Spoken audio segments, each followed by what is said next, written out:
God, who watches over the strangers and loves every person without limit, today we honor all migrant workers, those who leave their homes, their families, and all they know, driven by hope to build a better future for those they love. We pray for their safety journeys and loneliness. Where their work is hard, grant them strength. Where they feel unseen, remind them of their inherent worth.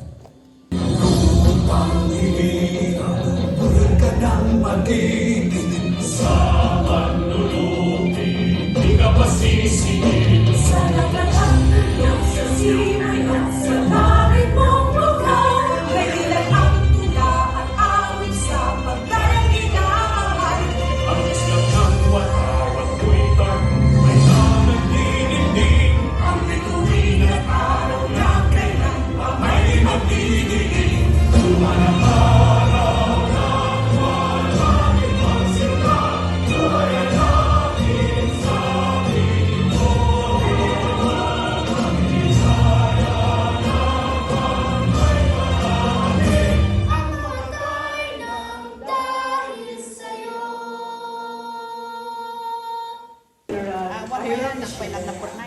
Valdez de Putra.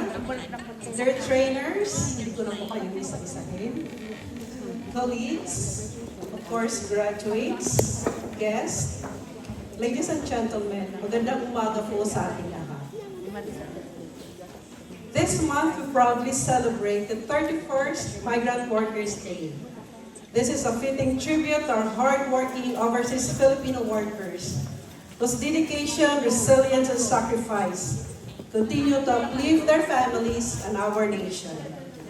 As modern-day heroes or bayani, you thrive even in adversity and remain beacons of hope through your excellence. With this year's theme, Bayan, Bayani, Bayanihan, we recognize a powerful connection among our nation, our heroes, and our community. Let us continue to work together to support and empower our migrant workers. Magandang araw sa ating mga minamahal na overseas Filipino workers sa iba't ibang panig ng mundo. Sa pagdiriwang natin ng Migrant Workers Day, nais kong ipaabot ang aking taus-pusong pagpupugay at pasasalamat sa bawat isa sa inyo. Kayo ang mga Pilipinong patuloy na nagsasakripisyo, nagsusumikap at lumalaban para sa inyong mga pamilya at para sa kinabukasan ng inyong mga mahal sa buhay. Sa bawat araw na kayo'y malayo sa inyong tahanan, dala ninyo ang tapang, sipag at malasakit na tunay na may pagmamalaki ng ating bayan.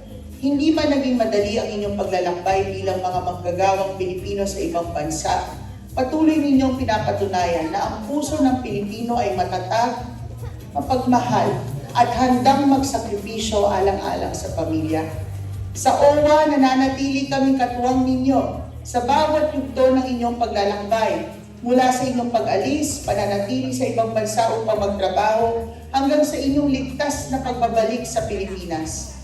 Patuloy namin pinalalakas ang aming mga programa at serbisyo upang matiyak na may maaasahan kayong suporta, proteksyon at oportunidad, lalo na sa panahon ng pangangailangan at krisis. Sa gitna ng mga hamong kinakaharap ng ating mga OFW sa iba't ibang bahagi ng mundo, nais namin iparamdam sa inyo na hindi kayo nag-iisa. Nariyan ang inyong pamahalaan, lalong-lalo na kami dito sa OWA, handang umagapay at tumulong sa inyo at sa inyong mga pamilya. At sa ating mga kawani ng OWA, fellow OWAians at partner agencies, maraming salamat sa inyong walang sawang serbisyo, puyat, sakripisyo at dedikasyon upang maihatid ang tulong at malasakit sa ating mga kababayan saan man sila naroroon. Sa araw na ito, hindi lamang natin ipinagdiriwang ang Migrant Workers Day. Ipinagdiriwang natin ang lakas, sakripisyo at kabayanihan ng bawat OFW. Muli, maraming salamat sa inyong hindi matatawarang ambag sa ating bansa. Mabuhay ang manggagawang Pilipino at tandaan ninyo narito ang OWA sa hirap at saya, handang maglingkod ng may malasakit at pagmamahal. Alagang OWA, serbisyong may puso. Maraming salamat po at mabuhay kayong lahat. Magandang araw po sa inyo at Happy Migrant Workers Day sa inyong lahat. Taus-puso po kaming bumabati mula sa inyong tahanan ng OFWs, ang Department of Migrant Workers, ng pinakamasayang pag-celebrate ng ating kaarawan o araw ng OFWs.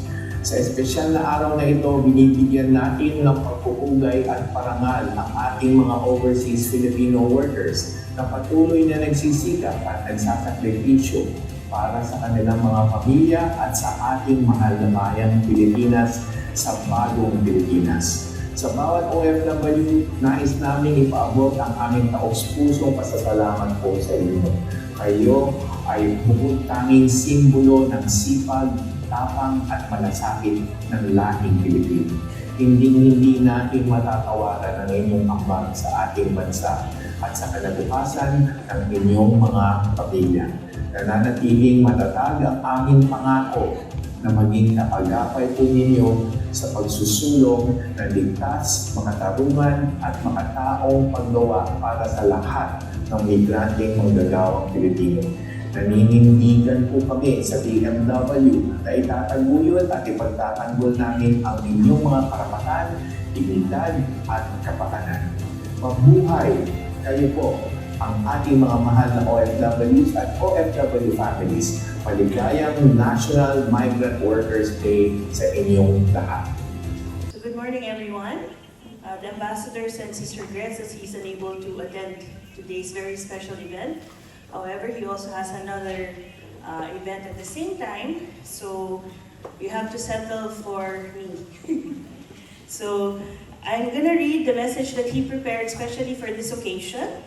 To the graduates of the OWA Reintegration Program, members of the Filipino community, and the hardworking team of the Philippine Embassy in London, I bid you all a pleasant day. It is truly a privilege to be with you as we celebrate Migrant Workers Day and honor our graduates who have completed their skills training under the OWA Reintegration Program. To our graduates, congratulations. Today is a meaningful milestone. The certificates you receive reflect your hard work, perseverance, and determination to build a better future for yourselves and your families. This celebration is made even more meaningful by this year's theme, Bayan, Bayani, Bayanihan. It reminds us that our overseas Filipino workers are not only vital to our economy, you are modern-day heroes. Your sacrifices strengthen families, uplift communities, and help build our nation. Bayan reminds us that wherever we are in the world, we remain connected to the Philippines. Hence the famous song, Bayan Ko.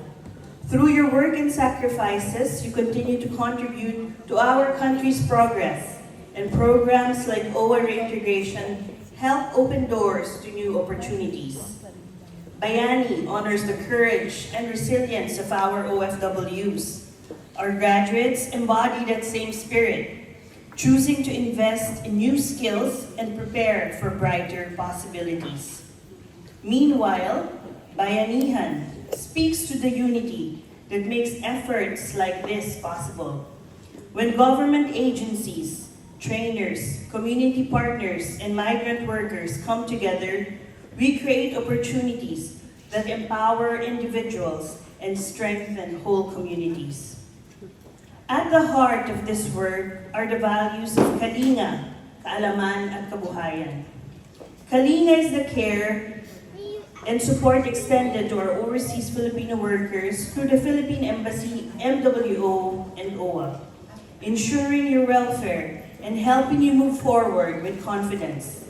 Kaalaman is what we celebrate today, the knowledge and skills you have gained, an investment that can change the course of your lives.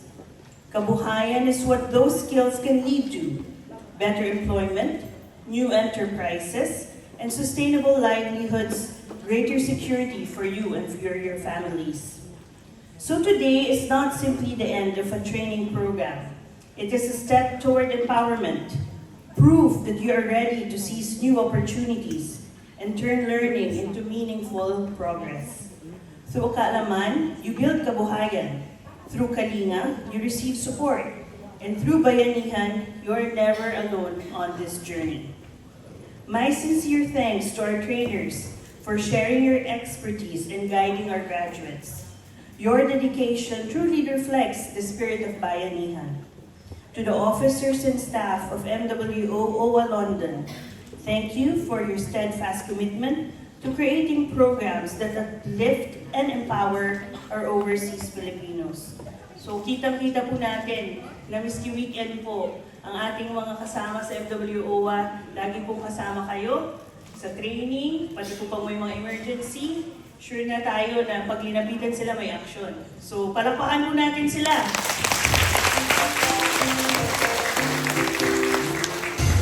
To all overseas Filipinos in the United Kingdom, please know that the Philippine Embassy remains committed to promoting your welfare and protecting your interests.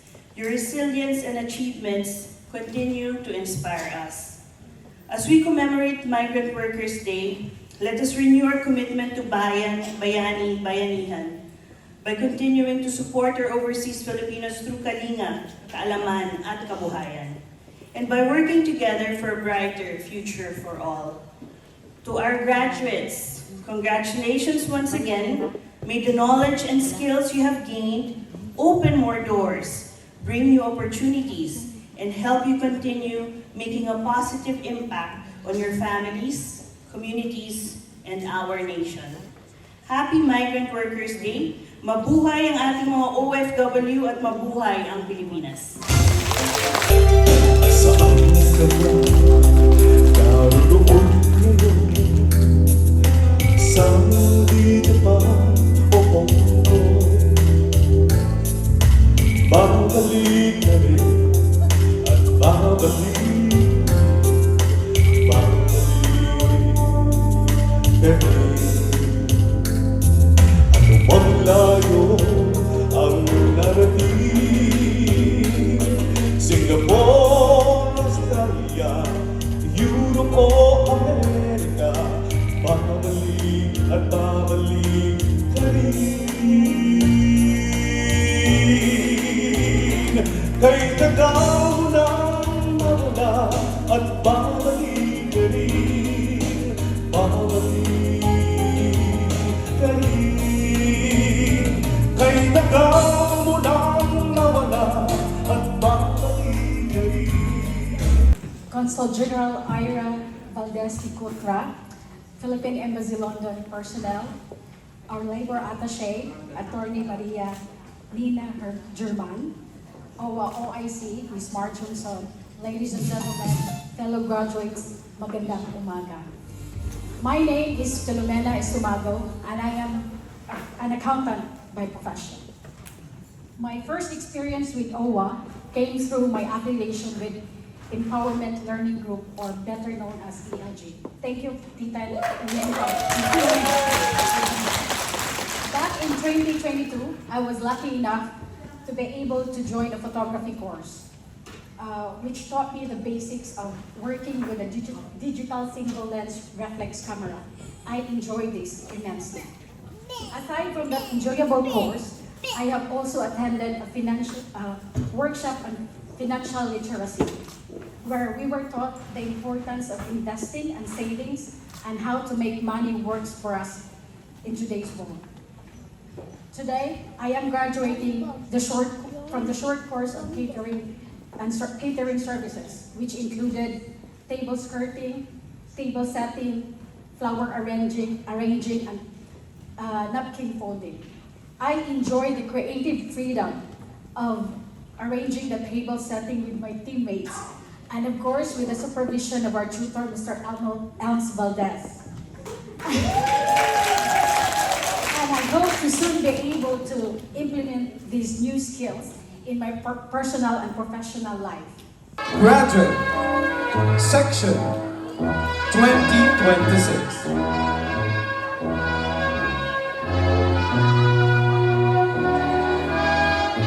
Adelaida Paya. graduate.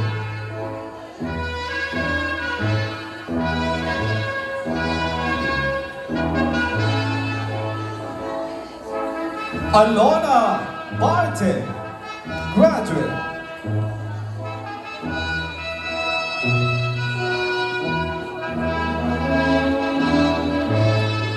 Amelia Ignacio Galvez.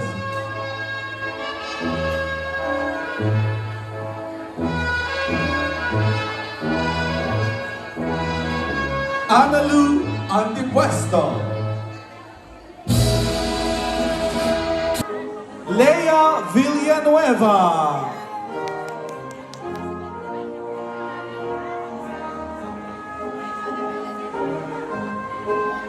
Mary Ann Custodio.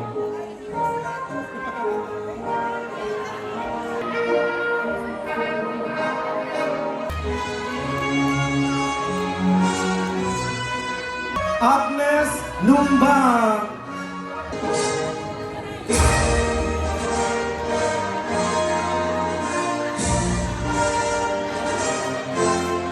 Jane Chenabel.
Our Consul General, Ma'am Ira, Labor Attaché, Ma'am Marnie, officers of the Philippine Embassy, Sir Pao, our dedicated trainers, graduates, overseas Filipino workers, members of the Filipino community, distinguished guests, and ladies and gentlemen. As we come to close of this meaningful celebration of the Migrant Workers' Day, allow me to express my heartfelt gratitude to everyone who has contributed to making today's event a success. While today's gathering may have been simple, its significance is meaningful. Today, we celebrate not only the completion of the OR Integration Program training courses, but also the resilience, the determination, and aspirations of our overseas Filipino workers. We commend your commitment to continuous learning and your efforts to build a brighter future. Our graduates, congratulations. Hawak niyo ang gift on this achievement. We have prepared, sabi nga nila ba't kanina, we have prepared a total of 497 certificates. So we have awarded this to 258 graduates. Your certificates represent not only the completion of the training, but also your dedication to personal growth and lifelong learning. We hope the skills and knowledge you have gained will help you create a greater opportunities for yourselves and your families. As you move forward, we encourage you to take the competency assessment. To our trainers, thank you for your dedication, your generosity in sharing your expertise. Through your service, you embody the Filipino values of bayanihan, malasakit, and compassion, helping empower fellow Filipinos. My sincere appreciation goes to our labor attaché, Ma'am Marnie, the MWO London officers, Miss Bianca, of course, Miss Marife, during the preparation. And also, of course, the well of Sheila, because she started the preparation and the coordination. Thank you, well of Sheila. The ELG volunteers. Of course, led by Ate Janet and Miss Norma.